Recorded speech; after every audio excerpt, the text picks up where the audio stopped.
My name is Ruby Mitchell, and I've been searching for where I truly belong my entire life. What I discovered was that home isn't always where your blood relatives are. Sometimes it's where your heart finds peace. The night before Christmas, when the whole family was supposed to go on our holiday trip together, my brother handed me a train ticket to Chicago while they were taking first-class seats on the plane. "Ruby, there aren't enough seats on the flight. You know Amanda has never been away from us before," Marcus said, his voice carrying that familiar tone of gentle explanation that always preceded my disappointment. "I bought you a train ticket instead. You can take the train and meet us in Chicago, okay?" I stared at that small piece of paper, feeling something crack inside my chest. Here was my biological family, the ones who had searched for me for 18 years, casually handing me a consolation prize while ensuring their adopted daughter's comfort came first. Even her golden retriever had secured pet transportation in the cabin, while I was being sent away like an afterthought. I nodded and took the ticket, watching Marcus's shoulders relax with visible relief. He had no idea that I would never make it to Chicago to wait for them. Instead, I would exchange that ticket for one heading south, back to the rolling hills of West Virginia, back to Cedar Creek, where my adoptive parents and my real brother Jackson were waiting. This time, I wouldn't be coming back. Christmas vacation was approaching, and the entire Hamilton household buzzed with travel preparations. Mom had been packing since early morning, then took my adopted sister Amanda shopping for beautiful winter clothes and ski outfits. Dad spent the morning confirming flight information online and even booked pet transportation services for Amanda's golden retriever, Buddy. After completing the booking, Dad suddenly froze, looking at me with an embarrassed expression. "Ruby, I nearly forgot. We have one more person in the family this year. Let me cancel the dog's transportation so Amanda can take Buddy to a pet boarding facility instead." Amanda's eyes immediately filled with tears, large drops rolling down her cheeks as she clutched the golden retriever tighter. "Daddy, Buddy has never been separated from us since he was born. Maybe I shouldn't go on the Christmas trip. I'll give my seat to Ruby. I can stay home alone with Buddy." Dad's expression darkened as he firmly refused. "Absolutely not. You've never been apart from us. How could your mother and I feel comfortable leaving you alone at home?" Amanda bit her lip, looking at me with uncertain eyes. "Then what about Ruby? If the plane can't fit everyone, what happens to her?" Dad looked between Amanda and me, seeming genuinely torn for a moment. One daughter had been kidnapped at birth and just recently found, his biological child. The other had no blood relation but had grown up by their side since childhood. Both were precious to him, each in their own way. Watching Dad's conflicted expression, Amanda hugged her dog tighter, stepping back as tears streamed down her face like broken pearls. "Daddy, I'm sorry. I was wrong to be so demanding. Ruby is your and Mom's biological daughter. I'm the extra person in this family. I won't go. You and Mom should take Ruby and have fun together with Marcus. You're the real family." Amanda trembled with sobs, holding her dog as she ran toward the stairs. In her emotional state, she missed a step and tumbled backward. Marcus rushed past me like lightning, catching Amanda safely in his arms, while I collided with the glass coffee table, my knee immediately swelling with sharp, piercing pain. I bit down hard, forcing myself to stand straight. My adoptive father had always told me we were descendants of veterans. We might bleed and sweat, but we never cry. Amanda collapsed into Marcus's arms like she'd suffered the greatest injustice imaginable, crying pitifully. "Marcus, I'm so sorry for being the extra person who's made this family complicated. I don't want to make things difficult for everyone. You should take Ruby on the trip. I'll stay behind." Marcus held Amanda tightly, glancing at me with furrowed brows before looking down to comfort her. "Don't worry. Mom and Dad won't abandon you, and neither will I." Amanda looked up at him with tear-filled eyes. But what about Buddy? Can he come with us too? Marcus glanced at the golden retriever, then at me, his voice firm with determination. Buddy comes with us too. Amanda's delicate face brightened with a perfectly timed, heartbreaking smile. When she looked at me, that same face immediately turned pale as she bit her lip nervously. Then what about Ruby? Marcus whispered something to Amanda that I couldn't hear. Amanda finally smiled, happily heading upstairs with her dog. Before leaving, she shot me a challenging look, a smile that said she'd won this round. I couldn't help but smile bitterly to myself. Ever since my parents had found me and brought me home, Amanda had used every possible method to prove that Mom, Dad, and Marcus loved her more than me. What she didn't understand was that I had never cared about their love in the first place, because I wasn't a child starved for affection. My adoptive parents and adoptive brother were wonderful, generous people who had given me more than enough love and courage to face the world. Seeing me standing there quietly, Marcus cleared his throat and approached me with what sounded like both explanation and consolation. Don't worry. We promised this would be a family trip, and we're not leaving you home alone. I'll figure something out. Trust me, okay? I nodded non-committally. Honestly, I wasn't particularly eager to travel with them anyway. The only reason I'd agreed was because Mom had cried, saying this was my first time traveling with them since I'd grown up, and the whole family was so excited about it. But I couldn't understand why. If Mom claimed she wanted to take me on this trip, the suitcase contained only Amanda's belongings. Dad said this vacation would make up for all the happiness they'd failed to give me over the years. Yet, when booking flights, even Amanda's golden retriever had reserved pet transportation, while they completely forgot about me. And then there was Marcus. The day he brought me home, he held me with tears in his eyes, promising to protect me and never let me suffer even the slightest harm again. Yet just moments ago, he hadn't hesitated to shove me aside to catch Amanda when she fell, seeing her crocodile tears while completely missing my injured knee. I was learning that when someone has a clear favorite, it's impossible to hide. What I hadn't expected was that Marcus's idea of figuring something out meant buying me a train ticket to Chicago. Ruby, Christmas flights are delayed everywhere. Flying would be completely uncomfortable anyway, he said, trying to sound convincing. I bought you an Amtrak long-distance ticket instead. You can take the train and meet us in Chicago. Don't worry, I got you a comfortable seat and there's dining car service too. Every word Marcus spoke seemed designed to prove he was doing what was best for me. But when I asked him why Amanda couldn't take the comfortable train if it was such a pleasant way to travel, his expression immediately darkened. Amanda is different from you. She's been pampered since childhood and has never even ridden the subway. How could she possibly manage such a long train journey? I smiled sadly. So, it's not that flying is uncomfortable, it's just that first class only has enough seats for the four of you and that dog. You can't bear to let Amanda suffer, so you decided to make me ride alone on a train for 24 hours to Chicago? Watching Marcus's stunned and guilty expression, I suddenly felt like crying. But not for the reasons he might think. I was thinking of my real brother, not this biological stranger named Marcus, but Jackson, who was back in the Appalachian Mountains, waiting for me. Marcus would never understand that I too was a girl who had rarely traveled far from home. There was no high school in our mountain community, so for those 4 years I lived in dormitories, coming home every Friday and returning to school on Sundays.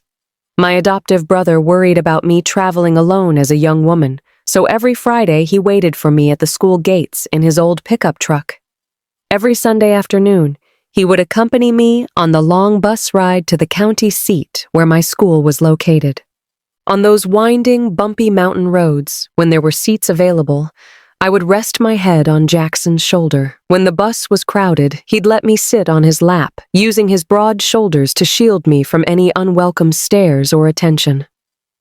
When I first returned to the Hamilton house, I missed my adoptive family so desperately that I called them on video chat almost every night. Marcus had even gotten jealous, asking whether I preferred my biological brother or my adoptive one. At the time, I felt guilty for maintaining such close contact with Jackson, worried about hurting Marcus's feelings. But now I understood something crucial. People can't hide their preferences any more than they can hide their true nature. Just as Marcus would always choose Amanda over me without hesitation, I would always choose Jackson over Marcus. We each had our favorites, and that was simply the truth. So I didn't blame Marcus anymore, because I too was ready to return to the brother I truly loved. When I reached for the train ticket, Marcus visibly relaxed. He pulled out his phone and transferred $5,000 to my account. "The train has a dining car. When you're hungry, just buy whatever you want. It's my treat," he said with forced cheer. I was about to refuse when Amanda's sweet voice drifted down from upstairs. "Marcus, didn't you say you were buying me Starbucks Christmas drinks and cranberry scones for the trip? We leave tomorrow morning. Did you get them?" Marcus looked up at her with obvious adoration. "My little princess! When have I ever forgotten anything you wanted?" I stared down at the money transfer notification on my phone, smiling bitterly. When Amanda wanted something, Marcus would personally go buy it for her. When I needed something, Marcus would just transfer money and tell me to buy it myself. He probably didn't even know what I liked to eat, but none of that mattered anymore because I was leaving. The next morning, the entire family dressed in matching Christmas sweaters. When Mom noticed I was still wearing the same blue and white school jacket I'd worn the day I came home, her carefully applied makeup couldn't hide her frown of disapproval. "We're about to leave, and you still haven't changed clothes?" she scolded. I looked at Marcus in confusion. Hadn't he told Mom about the train arrangement? Marcus seemed equally unprepared for having to account for an additional family member, his voice carrying a note of irritation as he explained. "First class doesn't have enough seats for everyone. I bought Ruby a train ticket so she can meet us in Chicago." Mom stared at him in shock for a moment before looking at me guiltily. "Why didn't you tell me about this earlier? I've already packed everything." Now I have to unpack to remove Ruby's things. "Don't bother unpacking," I said helpfully. "Everything in there belongs to Amanda anyway." Mom's fair face flushed bright red, and her eyes welled up with tears as she looked at me like a cat whose tail had been stepped on. "Ruby, are you saying I don't care about you as much as your sister? I'm sorry, I'm just not used to suddenly having another daughter. Please don't be angry, I'll do better next time, okay?" Mom began crying inconsolably. Dad came over to comfort her, his voice sharp with disapproval as he addressed me. "You made your mother cry over such a small thing? Ruby Mitchell, where are your manners?" Amanda suddenly rushed forward, her eyes filled with tears as she apologized frantically. "I'm so sorry. Ruby, please don't be angry with Mom and Dad. Everything wrong is my fault. I'm the one who took your rightful place. I'm not even their biological daughter. You are. I shouldn't go on this trip. I'll give you my first-class seat. Please don't fight with Mom and Dad. They really do love you." Amanda cried until she could barely breathe. Marcus suddenly clenched his fists and shouted, "Enough! Stop fighting! This is all my fault. Ruby, if you didn't want to take the train alone, why didn't you tell me sooner instead of making a scene in front of Mom and Dad? Now everyone's upset. Are you satisfied?" I opened my mouth to explain, but Marcus seemed deflated as he turned to the airport shuttle driver. "This isn't Ruby's fault, and it's not Mom and Dad's fault either. It's mine. Here's what we'll do. I'll give my seat to Ruby. Mom and Dad can take Ruby and Amanda in first class while I take the train. Mom shrieked. That won't work. Christmas train tickets are impossible to get, and it's a 24-hour journey. How would you manage alone? Amanda clung to Marcus's arm, pleading softly. Marcus, it's such a long trip. I'll miss you. Please come with us. Besides, can you even get a train ticket at the last minute during Christmas? Marcus hesitated, looking at me uncertainly. Mom opened her mouth as if to say something, but remained silent, though her expression conveyed both guilt and hope. Suddenly, I felt relieved. How perfect.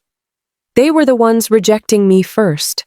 Now I could leave without any guilt whatsoever. Stop crying, everyone, I said. I already have my ticket, so I'll take the train. Besides, Marcus is right. Christmas flights are often delayed. Taking the train might take longer, but it's more reliable, and I'd actually like to see the scenery along the way. Marcus gripped his suitcase handle tighter. Dad looked at me approvingly and nodded. I always said Ruby was tougher than Amanda, having grown up in the mountains. Mom smiled too, taking my hand with apparent relief. Ruby really is the responsible older sister, much more mature than Amanda. We've spoiled Amanda too much. Amanda shot me a look of pure hatred before sidling up to Mom with exaggerated affection. You have spoiled me. So, Mom, you have to keep spoiling me forever and never abandon Amanda no matter what. She pulled Dad and Marcus close, too, like a possessive child declaring ownership. Daddy, Mommy, and Marcus, you're the ones who spoiled me, so Amanda is going to cling to you forever. Wherever you go, I'm coming too. Mom and Dad beamed at her words, and even Marcus smiled with obvious affection. The four of them embraced tightly, looking like the real family they truly were, while I stood there like the unwanted addition who only made their lives complicated. Dad checked his watch and urged everyone along. We need to leave now, or we'll hit long lines at the airport. Mom took Amanda's hand and smoothly settled into the back seat of the luxury car, while Amanda's little dog sprawled contentedly across the seat that should have been mine. Seeing me standing alone by the door, Marcus rolled down the passenger window with renewed guilt. Ruby, be safe traveling alone, and remember to eat in the dining car when you're hungry.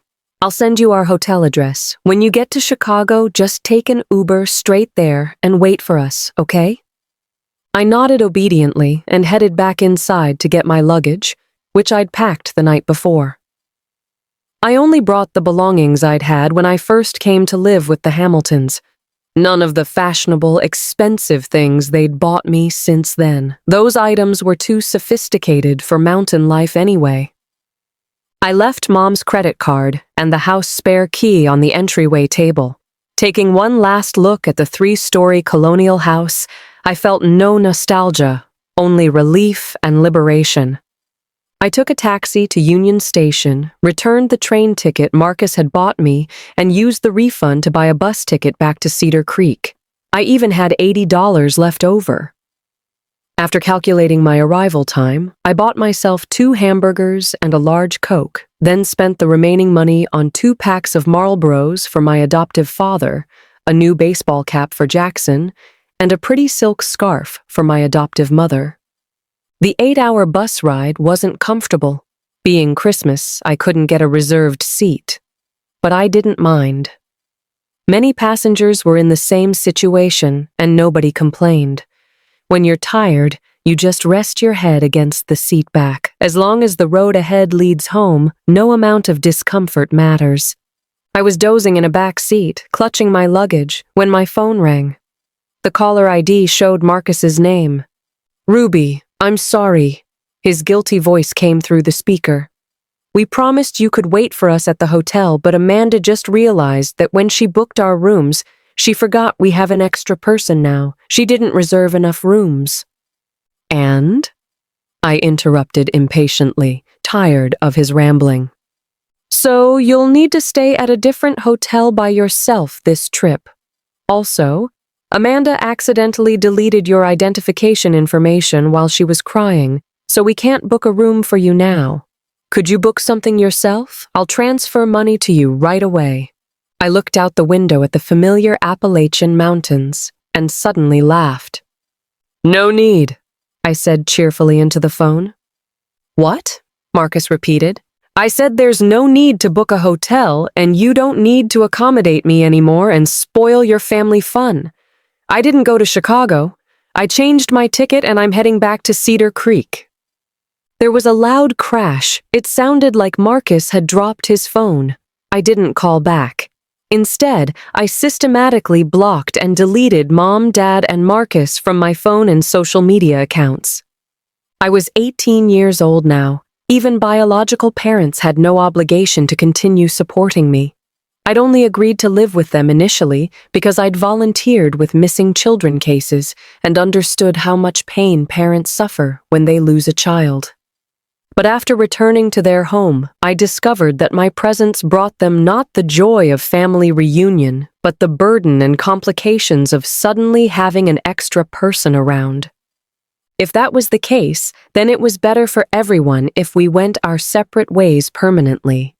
Amanda was perfect for them, and Mom, Dad, and Marcus clearly preferred her anyway. That was fine with me.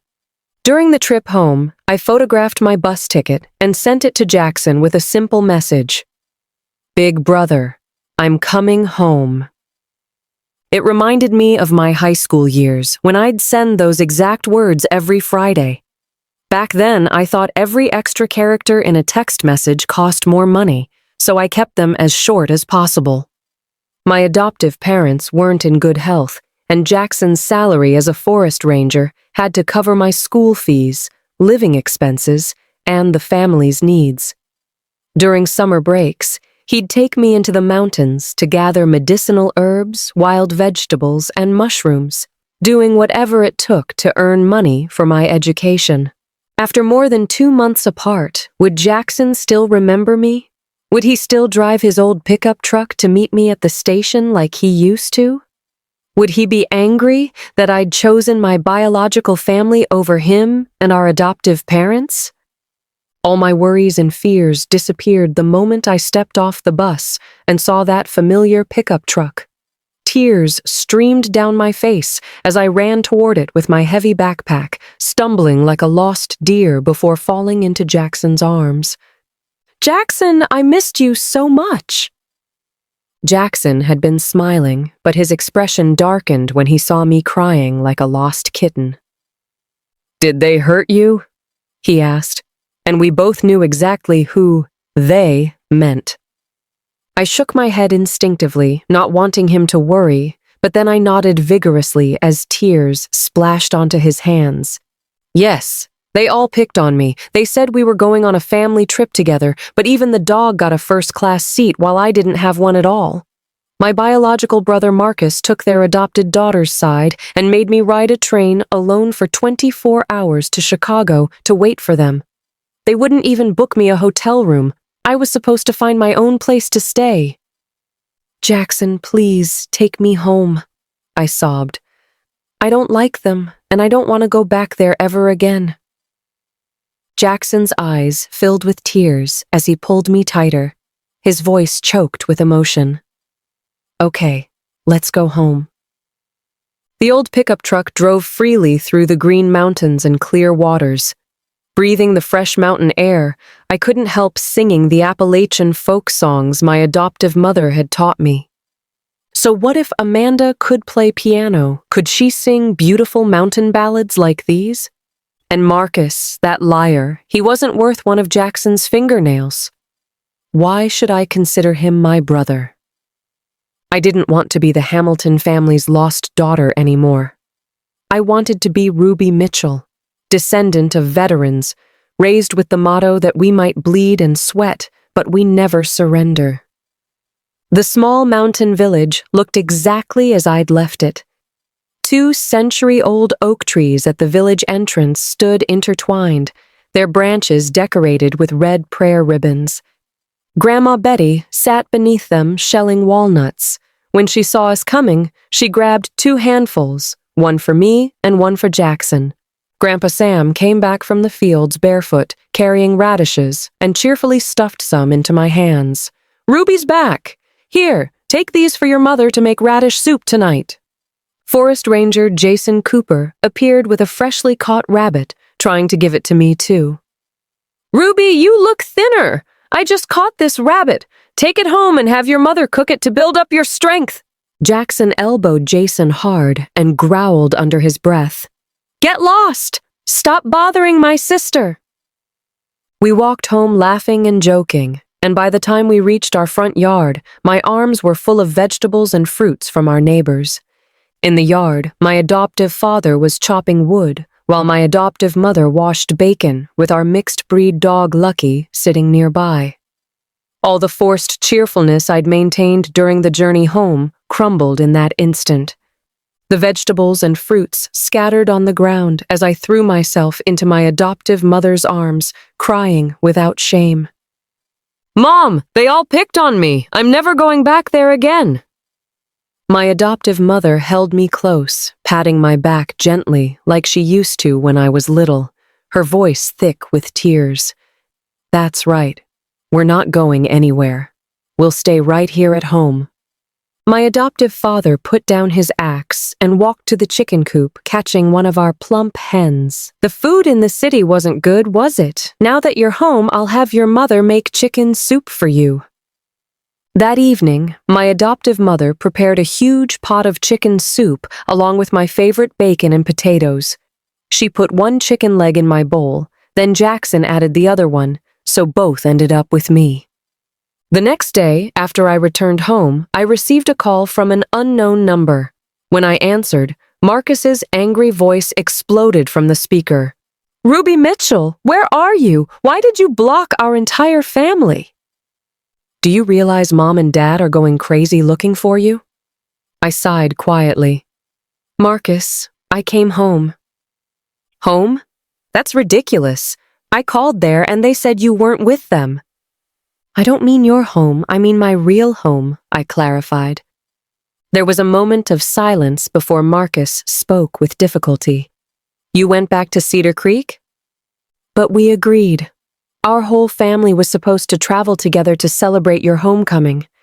How can we celebrate when you're not here?" Marcus's voice contained panic, confusion, and a fear he didn't even recognize.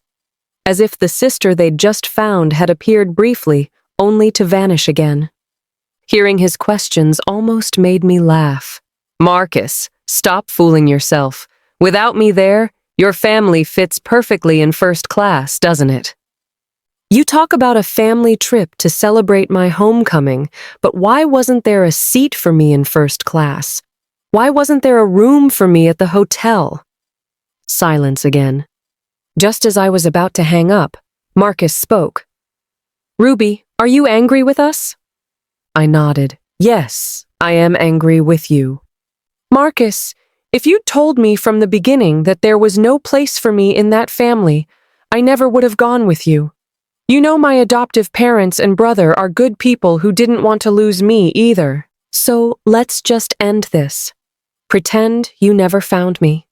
You have Amanda, and I have my adoptive family and Jackson." I could hear Marcus breathing heavily on the other end, along with Amanda's tearful sobs and my parents' increasingly loud voices and accusations. I found the whole thing tiresome and hung up. What I didn't expect was that they would travel from Chicago to Cedar Creek to find me. After just a few days apart, Marcus looked haggard and unshaven, his clothes wrinkled as if he'd just gotten off a long bus ride. Mom and Dad were with him, followed by Amanda, whose face was full of resentment. When Mom saw me in my old jacket carrying a bucket of chicken feed, she immediately burst into tears. "Ruby, why didn't you tell Mom and Dad when you were hurt? Do you know how worried we've been since you disappeared?" Dad cleared his throat, his tone somewhere between scolding and apologizing. "The train ticket situation and the hotel booking were Marcus and Amanda's mistakes, and I made them apologize to you. But you were wrong too. We agreed to take a family vacation together, and just because you had a little disagreement with your brother and sister, you ran away without a word and blocked all of us. Is that appropriate? I also think it's inappropriate. Jackson suddenly appeared, walking to my side and taking my hand firmly. A family vacation where even the dog gets a first-class seat, but Ruby doesn't. Yet you have the nerve to say you're celebrating Ruby's homecoming? Mom and Dad flushed with embarrassment. Marcus looked completely ashamed because he had indeed chosen to bring Amanda's dog rather than make room for me on the train. Amanda suddenly started crying and walked toward me as if to kneel down. Ruby, this is all my fault. If I hadn't insisted on bringing Buddy, Marcus wouldn't have made you take the train alone. Blame me. Mom, Dad, and Marcus are innocent. They worked so hard to find you, and Mom spent ages planning this trip. I know you don't like me and hate me for taking what should have been yours. Go ahead and hit me or yell at me. Just please forgive Mom, Dad, and Marcus. When I remained unmoved, Amanda actually did kneel down, but immediately covered her knee and collapsed in pain. She'd landed on a sharp stone. Amanda! Mom, Dad, and Marcus all rushed to her side. Amanda moved her hand to reveal a small cut on her knee from the stone. Marcus's eyes immediately turned red as he shouted at me in rage. Ruby Mitchell! I told you everything was my fault. Why won't you leave Amanda alone? Mom looked at me with disappointed, tear-filled eyes. If I'd known you'd be so unwilling to accept Amanda, I never should have brought you home. Good, then I won't come back, I said suddenly. The yard fell silent. Mom covered her mouth in disbelief. Dad's face turned red, as if he couldn't accept being challenged by me. Marcus lifted Amanda in his arms and gave me a cold smile. Ruby Mitchell, don't regret this decision. The family left as quickly as they'd come, focused only on Amanda's scraped knee. Jackson clenched his fists in anger. If Marcus hadn't been my biological brother, I have no doubt Jackson would have fought him that day. Jackson had always been fiercely protective of me since childhood. When people in the village used to whisper that I didn't look like my adoptive father, suggesting I was the product of an affair, Jackson took his slingshot and broke the windows of every house where people gossiped about me. In middle school, when a boy who'd dropped out kept bothering me after school, Jackson put a bag over the boy's head and broke both his legs.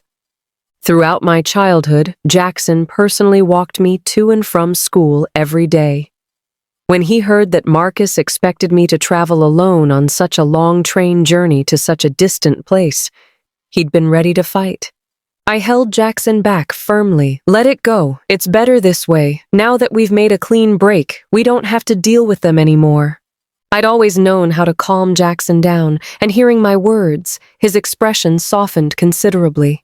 Neither of us knew then how soon we'd encounter the Hamilton family again.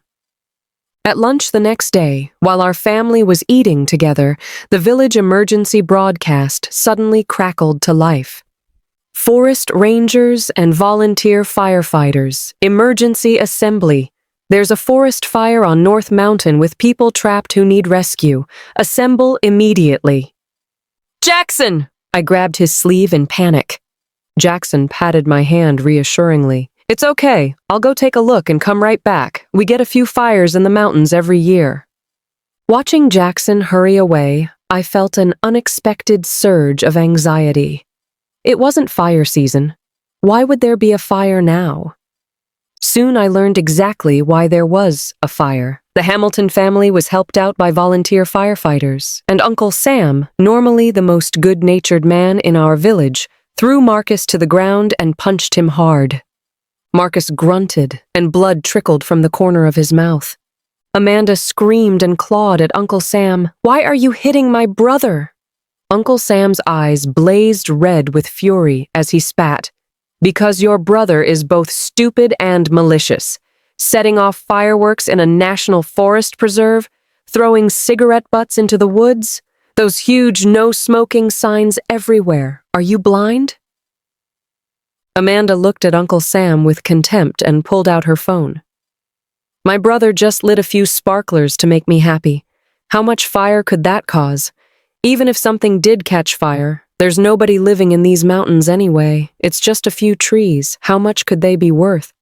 I know you mountain people love to take advantage of situations like this to demand money. A few trees? What's that worth? $3,000? $5,000?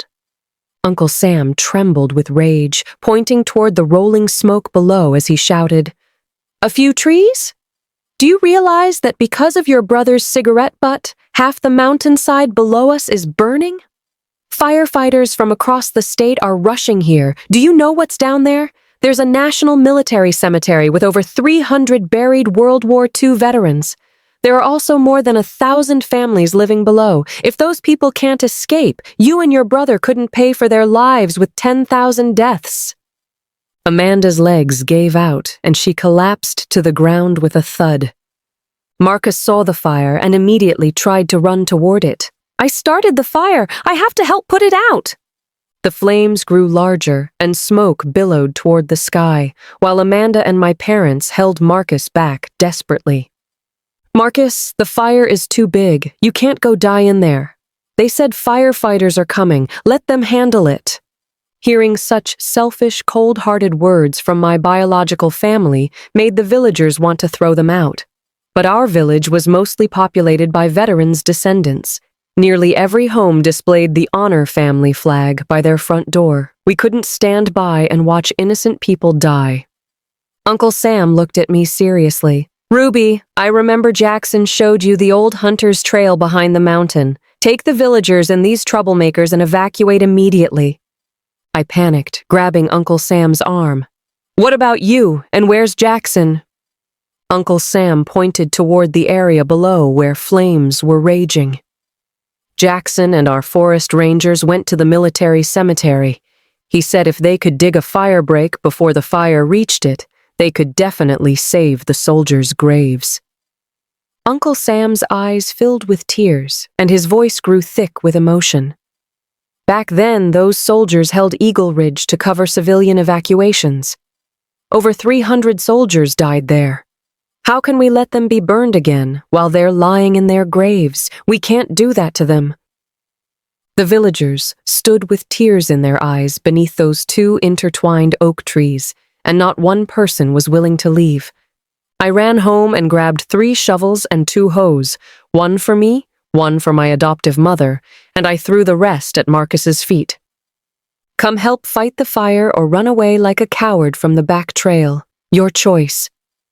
Amanda angrily stepped in front of Marcus, pointing at my nose as she screamed, "Ruby Mitchell, you think you're so noble and heroic. They said firefighters are coming soon. Why do you need to play hero as a civilian? If you want to go die, go by yourself. Why are you dragging my brother into it?" I slapped her pointing finger away and looked coldly at Marcus. "Going or not, up to you." With that, I shouldered my shovel and strode toward the old hunter's trail. This path had been secretly carved out by hunters years ago to bring supplies to trapped mountain residents. Because so much time had passed, only the forest rangers from each village still knew about this old trail. I'd walked it a few times before when curiosity got the better of me, and I begged Jackson to show me the way. Behind me, villagers discussed their plans loudly. "Anyone who's able-bodied, follow Ruby down to dig fire breaks. The rest of you don't just stand there, start boiling water and making coffee to take down to the kids. Anyone with water pumps, bring them out. We'll take them down there. Might be useful." The villagers' voices mixed with arguments from the Hamilton family. A moment later, Marcus caught up with me. I thought he was going to say he'd help us fight the fire, but instead, he quickly ran to my side and pressed a fresh plane ticket into my hands. He grabbed my arm urgently. "Amanda ran away, and Mom and Dad went after her. I'm worried about them. Ruby, this is a ticket home I bought for you. I was going to bring you back with us, but I need to find Amanda first. After the fire's out, take this ticket to the airport and find us. Mom, Dad, and I will wait for you there. Promise me you'll come." I took the ticket and tore it into pieces right in front of him, the fragments hitting his face along with my ice-cold words. "Marcus, you absolutely disgust me." Marcus left anyway. Perhaps in his mind, that adopted sister he'd grown up with would always matter more than the veterans sleeping beneath the earth. But since childhood, my adoptive mother had taught Jackson and me that without those brave soldiers who died protecting others, neither Jackson nor I would exist in this world. In Marcus's eyes, Amanda was his family. But in my eyes, those soldiers I'd never met were my real family. Flames roared overhead as people from all the neighboring communities came with shovels, driving tractors, carrying buckets and water pumps for fighting fires. Trees fell one by one, patches of grass were cleared away. When someone became exhausted, another person would take their place. Those who stepped back would eat sandwiches and drink coffee with trembling hands, then return when they'd recovered their strength. From daylight into darkness, the fire on the entire mountainside lit up the sky. But just then, another line of light formed by flashlights, headlamps, and torches slowly connected into a beacon of hope. This line of light formed an unbreakable defense between the raging mountain fire and the people below. We couldn't retreat. Behind us were thousands of lives. We didn't dare retreat.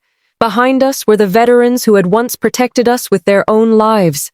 Now it was our turn to protect them. Suddenly, the roar of engines echoed from the distance. ATV four-wheelers. Young people from the valley had ridden up on their ATVs. The back seats were loaded with cases of bottled water, buckets of instant noodles, and even ice-cold drinks wrapped in blankets. Forest rangers who'd been burned were immediately transported down the mountain for medical treatment. Just then, someone shouted, "Where's Jason Cooper? Where did Jason go?" My mind went blank as I ran toward the east, toward the war memorial. Earlier, I'd seen Jackson leading Jason and several others to rescue artifacts from the memorial museum. I stumbled down over 100 stone steps, and the museum's blazing flames seemed to cast a red haze over my vision. "Jackson!" I screamed with everything I had, but the only answer was the thunderous crash of burning beams collapsing. Jackson wouldn't die. He'd promised to protect me for life, to watch me get married and have children, to be my children's uncle. Without Jackson, if people bullied me, what would I do? Jackson definitely wouldn't die. I wiped my tears away fiercely and jumped into the small pond in front of the memorial. The next second, soaking wet, I rushed toward the flames. A large hand suddenly grabbed me from behind. "Jackson! Jackson, you're okay? Thank God!" I turned and threw myself into Jackson's arms, sobbing. Jackson was fine, but Jason, who'd emerged a moment too late, had both legs crushed by falling beams. After the fire was extinguished, we took Jason to the county hospital. Unexpectedly, we ran into my biological parents there. Seeing me appear, Mom rushed over with sharp accusation. "Ruby Mitchell, why didn't you answer your phone?" I patted my pants pocket and smiled bitterly. "I dropped it in the mountains while fighting the fire." Mom's face filled with grief and anger. "Ruby Mitchell, Amanda was right. You really are a disaster. Before you came back, everything in our family was fine. But since you returned, Marcus is gone and Amanda is—" "What happened to Marcus? Didn't he go looking for Amanda?" I frowned. Mom covered her face and cried inconsolably. Dad looked like he'd aged decades overnight as he spoke in a low voice. "Yesterday, Amanda ran into the mountains in a fit of anger. Marcus went after her and accidentally slipped, falling off a cliff. Marcus was hanging from a tree branch. We couldn't get down there, so we desperately tried calling you to bring people to rescue him, but we couldn't reach you. We ran back to the village for help, but only a few elderly people remained. They said everyone capable had gone to fight the fire, and those left behind could barely walk themselves. We borrowed rope from them, but by the time we got back, Marcus had already fallen. And Amanda, she was bitten by a rattlesnake. The doctor says the venom has spread, and now they can only try conservative treatment. Mom cried until she nearly fainted, but who could they really blame? If Amanda hadn't run wildly through the mountains, Marcus wouldn't have fallen off the cliff rushing to find her, and Amanda herself wouldn't have been bitten by the snake. Mom continued her bitter complaints, cursing Dad for ever bringing me home in the first place. Dad rubbed his temples, scolding her quietly. Get hold of yourself. Marcus is already gone, and if Amanda doesn't make it, Ruby will be our only remaining child. Mom's crying gradually stopped. But what did the Hamilton family's extinction have to do with Ruby Mitchell? The next time I heard news about the Hamilton family was half a month later. Jackson had been hospitalized for a few days due to smoke inhalation during the firefighting. Then my adoptive parents and I brought him home to recover. After resting for several days, Jackson and I joined other forest rangers at the state capitol to receive recognition from the state government on behalf of all the villagers. During the press conference, while I was being interviewed by reporters, my biological parents suddenly burst in. Mom cried as she told me, "Ruby, I know you didn't like Amanda. Now that Amanda is gone, come home with us." Dad also spoke tearfully, saying that he'd lost both his children in the fire incident, and now I was the only blood family he and Mom had left. He hoped my adoptive parents would return me to them. Hearing Dad's words, I couldn't help but laugh. Sacrifice? Mr. Hamilton, do you understand what the word sacrifice means? Or do you think those two arsonists, Marcus and Amanda, deserve to be described with such an honorable word? Hearing my words, the crowd erupted in shock. What arsonists? This forest fire wasn't a natural disaster, but man-made? Amid the questioning voices, I saw the panic growing on my parents' faces. I produced a video captured by one of our village's security cameras. In it, Amanda personally admitted that the forest fire had been caused by Marcus lighting a cigarette in a no-smoking forest zone and setting off sparklers to make her happy. The improperly extinguished cigarette butt had triggered this devastating statewide fire. After watching the video, Mom fainted on the spot. Dad's lips trembled as he looked at me with desperate eyes. "Ruby, you're our biological daughter. Just because we took your sister on the plane in first class without saving you a seat, you're disowning us? Now you want to destroy your mother and me completely?" I shook my head. Mr. Hamilton, even if I hadn't presented this evidence today, the forestry department would have come to our village to collect it anyway. As parents, when you allowed Marcus and Amanda to act recklessly and set fires in the mountains, you should have anticipated this day would come. Marcus and Amanda were dead. My biological parents had wanted to use this press conference to confuse the truth, attempting to portray Marcus and Amanda as innocent civilians who died tragically. But they hadn't counted on the fact that many village families had working children in other cities who'd installed security cameras at their homes, worried about elderly parents and children left behind.